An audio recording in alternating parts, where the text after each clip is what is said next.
Hi friends, ఈరోజు మనం Kailasa temple గురించి తెలుసుకుందాం. మహారాష్ట్రలోని ఔరంగాబాద్కు సమీపంలోని కైలాస టెంపుల్ ఇటుకలతోనూ రాళ్లతోనూ కట్టిన కట్టడం కాదు, పూర్తిగా ఒక కొండను తొలిచి ఆలయంగా నిర్మించారు. ఎల్లేరా గుహలలో ఒకటైన ఈ ఆలయం నిర్మించడానికి మొత్తం 4 లక్షల టన్నుల రాతిని తొలిచారు. కేవలం 18 ఏళ్లలో కొండను గుడిగా మలిచారు. ఆలయానికి కావాల్సిన ఆకారం ఇస్తూ రాయిని తొలగించాలి. మరి ఇంతటి గొప్ప ఆలయాన్ని అప్పట్లో ఎలా నిర్మించిన వారికే తెలియాలి.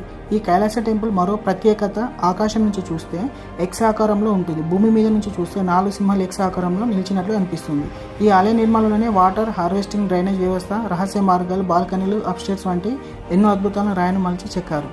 ఈ ఆలయంలో ఉన్న శివలింగంపై పోసే నీళ్లు ఎక్కడికి వెళ్తే ఎవరికీ తెలియదు. అయితే ఆలయం కింద ఉన్న అండర్ గ్రౌండ్ సిటీలోకి వెళ్తాయని సందేహాలు ఉన్నాయి.